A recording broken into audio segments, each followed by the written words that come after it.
Hello everyone. चलो तो आज आप लोगों को सिखाते हैं कि अपना अपार आपको कैसे भरना है। तो अपार टीचिंग स्टाफ का भरने के लिए आपको ये परफॉर्मा केंद्रीय विद्यालय से मिलेगा, बुकलेट के फॉर्म में मिला होगा।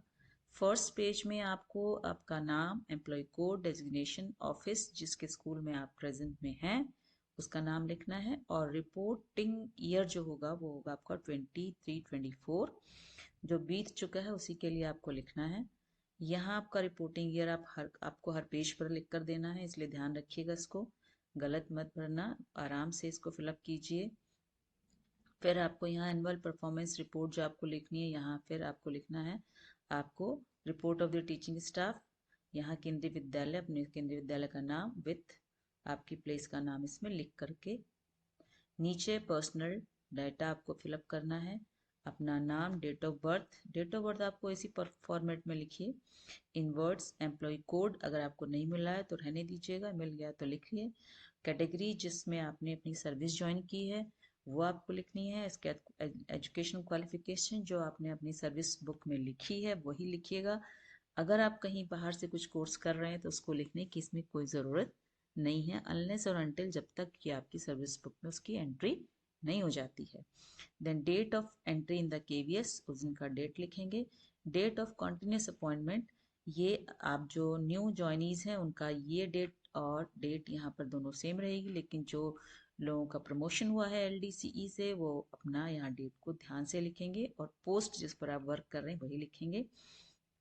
Then absence of duty period, अगर आप कभी एब्सेंट हुए हैं, एक दिन दो दिन मेडिकल लीव लिए हैं या कुछ प्रॉब्लम है तो वो आप यहाँ लिख सकते हैं। या आप जैसे इसमें लिखा है ड्यूटी ऑन ट्रेनिंग, तो आप ट्रेनिंग में कभी एब्सेंट नहीं हुए हैं तो उसको बिल्कुल नहीं लिखिए, निल लिख दीजिएगा। आपका सिग्नेचर और असिस्टेंट ऑफिस का जो असिस्ट है वो आपको अलग से साइन करेंगे, वो अपना आप कर देंगे, आपको लिखने की ज़रूरत नहीं है। अपना नाम यहाँ लिखेंगे अच्छे से कैपिटल लेटर्स में, और आपकी ईयर यहाँ मेंशन कर देंगे। ये जो सेल्फ असेसमेंट पार्ट है आपका पार्ट 2, यहाँ आपको ब्रीफ डिस्क्रिप्शंस अपनी ड्यूटीज़ की देनी है, जिसमें आपकी क्लासशिप रहेगी, हाउस मास्टर और असिस्टेंट मास्टरशिप रहेगी।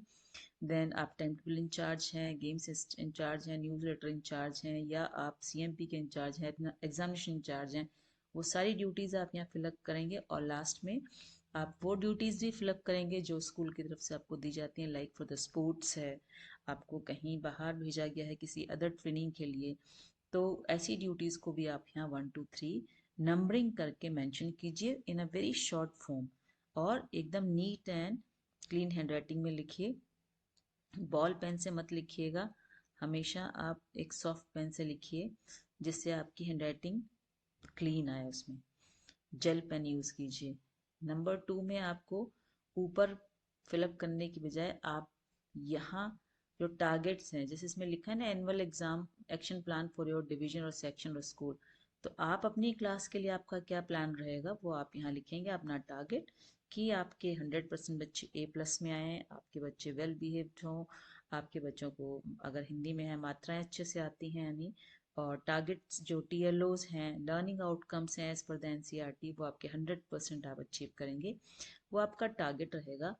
आपने उस टारगेट को अचीव किया या नहीं, यहाँ नीचे यस और नो में आंसर देंगे।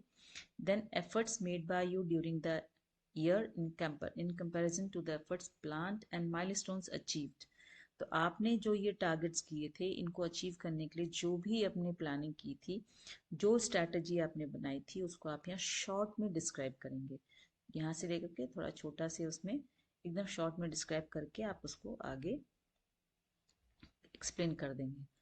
नेक्स्ट पेज में आपको दो ग्रुप टेबल फॉर्म दिया गया है, जिसमें इसमें targets, objectives, goals for the current session लिखा है, and then achievements for the current session, मतलब इसी सेशन के लिए आपको जो आपका जिसके लिए आप फिलअप कर रहे हैं उसी सेशन के बारे में पूछा जा रहा है, मतलब 23-24 के लिए। तो प्लानिंग आपकी क्या थी? एनुअल लेसन प्लान्स आप लोग कैसे बनाते थे एनुअली, या मंथली थी, या फोर्टनाइटली था, या वीकली था, या पर डे वाला भी था आपका, या हर क्लास के बाद वाला था, वो सब चीज़ें आप इसमें मेंशन कर देंगे।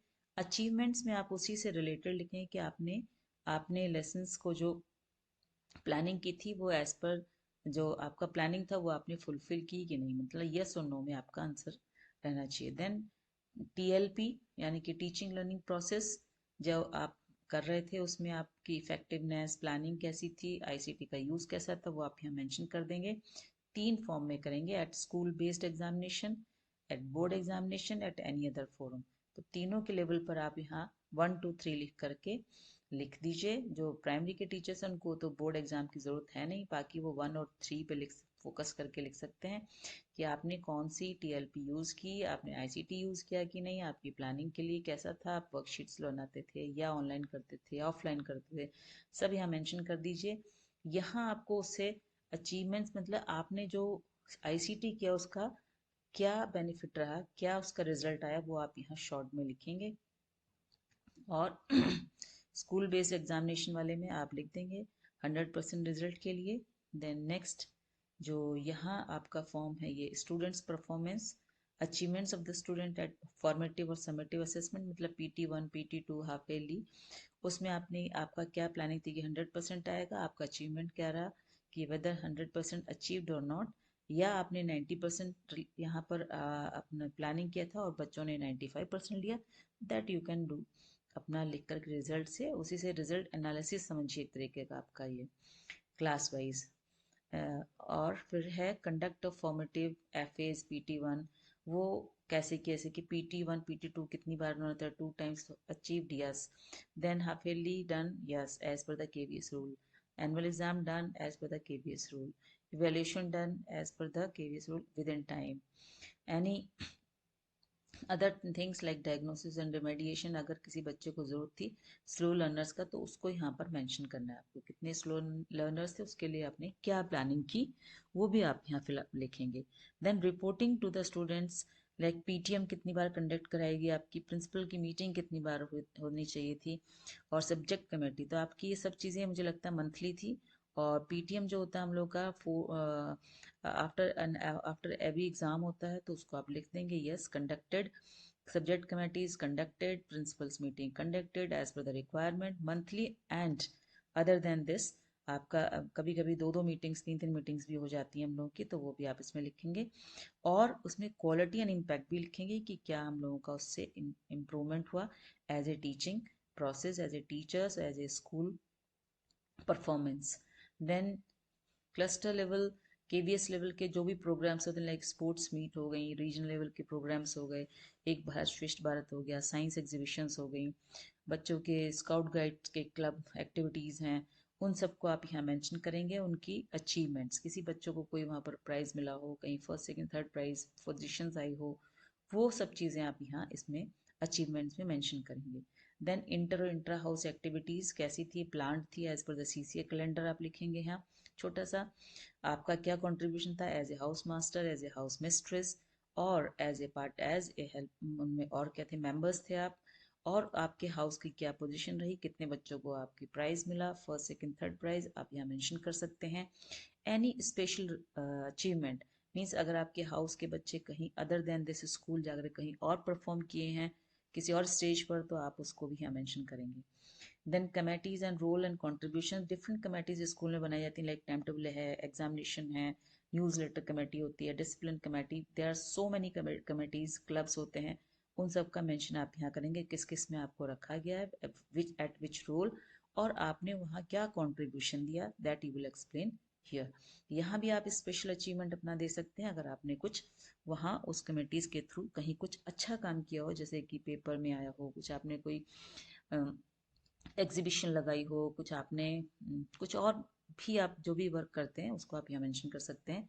एनी अदर कंट्रीब्यूशन, यहाँ आप इनोवेटिव अपना प्रोजेक्ट लिख सकते हैं, वो इनोवेटिव प्रोजेक्ट के बारे में ब्रीफली डिस्क्राइब आप यहाँ बाहर भी निकाल के लिख करके इसको कंप्लीट कर सकते हैं, ये आपको 1 मार्क्स एक्स्ट्रा दिलवाता है एनी अदर कंट्रीब्यूशन एरिया जो है, ठीक है।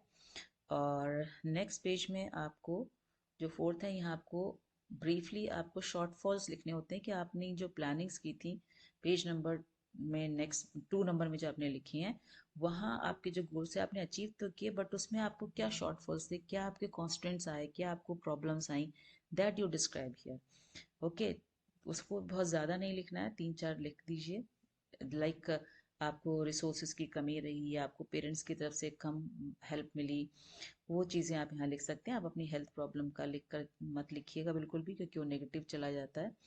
तो ये और नेक्स्ट बी पार्ट में है कि also indicate the items in which they have been significantly higher achievements and your contribution. यहाँ आप अपने स्पेशल अचीवमेंट्स लिखिए स्टूडेंट्स के, लाइक ओलंपियाड्स में कहीं पार्टिसिपेट किया हो या किसी और फॉरम पे किया हो, किसी और स्पोर्ट्स में किया हो आपके थ्रू, तो उन चीज़ों को आप यहाँ ज़रूर मेंशन कीजिए। क्लास वाइज बच्चे का नाम लिख करके और उसको क्या कंट्रीब्यूट किया, क्या उसको अचीवमेंट मिला है।